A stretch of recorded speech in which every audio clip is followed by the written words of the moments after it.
Hey everyone, Peter Zeihan here, coming to you from snowy Colorado, where, as promised, we're going to be talking about the next chunk of our demographic series, specifically talking about the Orthodox Christian world, which is a huge swath of territory stretching from Russia to Belarus and Ukraine and Moldova, Bulgaria, Romania, and Serbia. Now, these countries have three characteristics in common that have really shaped their demographic destinies, and none of them have been great. The first is broad-scale economic dislocation. These were the parts of the former communist world that didn't do well even at the height of communism. They weren't very advanced, and especially when the post-Cold War system erupted, they didn't have anything really to contribute aside from raw commodities. Their industry was outdated. They weren't producing steel like the Czech Republic or IT stuff like the Latvians. They were only doing grains and raw materials and energy. And you can get growth from that. You can get wealth from that. You can get infrastructure and development from that. But unless it is really, really well managed, the population just doesn't see a whole lot of it. So these countries were in and out of horrible recessions for really 30 years. It's a less bad in places like Romania and Bulgaria because they did ultimately get into the EU in the late 2000s, but they were the last ones in line.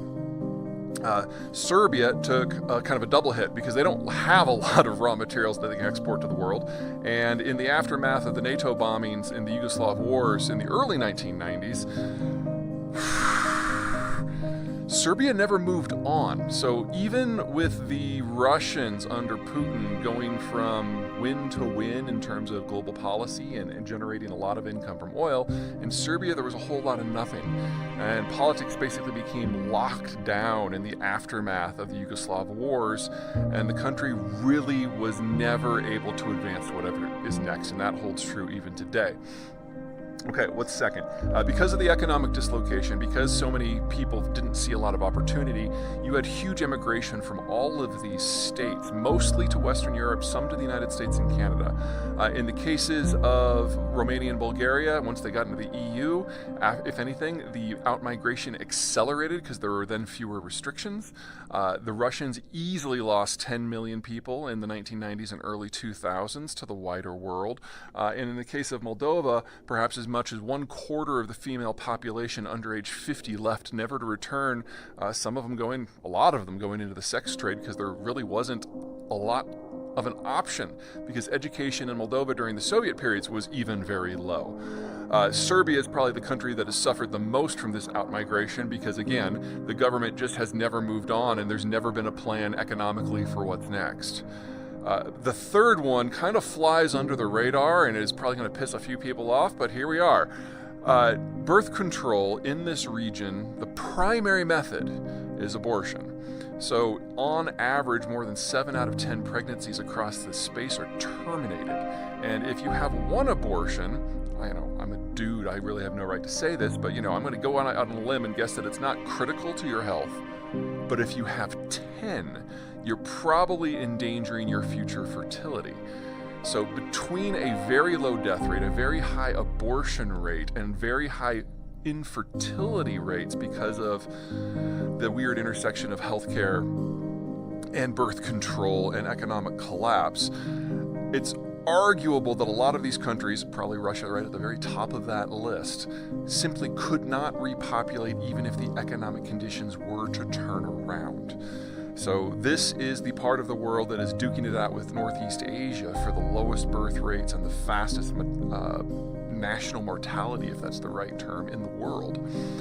So that's kind of the overview. Those are the three big issues that shape the region as a whole. But we do need to give additional attention to the Russians and the Ukrainians. Now, the Russians have had a series of stacked geopolitical disasters. World War I, World War II, Stalin's famines, Brezhnev's mismanagement, Khrushchev's mismanagement, and then the post-Cold War collapse. All these kind of stacked on each other, and so that the current generation that is now in their 20s is the smallest one they've ever had.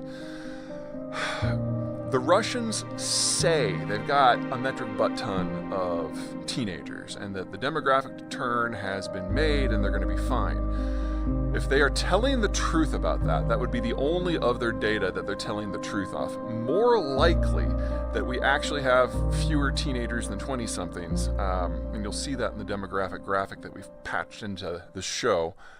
More likely, their data is more similar to the situation in Ukraine. One more thing about the Russian demographics, they're not equal, just as in the United States, where places like Utah or Texas have higher birth rates than places like New York or Connecticut, because they're less urbanized or have different cultural norms. The same is true in Russia.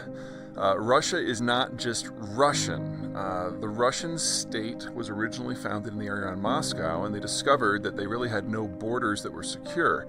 So the way they decided to deal with that was to expand, conquer all their neighbors, consolidate, and then expand again, conquer all of those neighbors, and so on and so on and so on until they get to the Russia that we more or less know today and during the Soviet period. That means that there are dozens of conquered peoples living within the Russian system. Some of them have demographic stats that are just as bad as the Russians, but not all of them.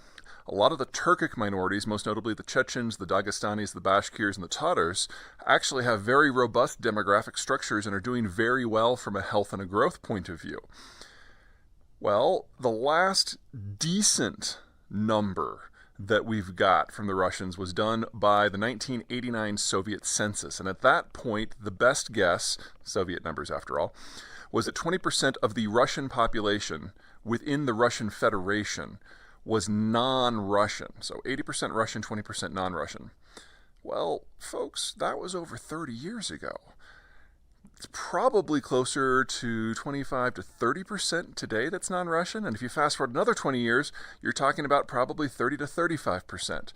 Now, these are all guesstimates upon guesstimates because this is Russia and getting good data is next to impossible even before there was a war.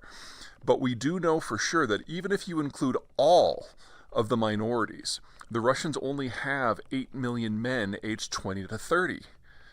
6 months from now, at least 1 million of those are going to be committed to the war in Ukraine. We already have over 100,000 dead. We already have about 1 million who have fled the country. So one way or another, the Ukraine war is the last conventional war that the Russians are ever going to be able to fight because they simply won't have enough people. Now, the Ukrainians have no reason to lie about their demographic data aside from the fact that it's absolutely atrocious. And if you look at it, and you look just the collapse from the 50s to the 40s to the 30s to the 20s to the teens to kids, you'll notice that this isn't just a demographically spent country. This is a demographically dissolving country. So unfortunately, even if the Ukrainians achieve runaway success in this war this year, it's already too late. Even before the Russians started kidnapping children in the thousands, perhaps hundreds of thousands from Ukraine, this was a country that simply didn't have enough people under aged 40 to even theoretically repopulate themselves.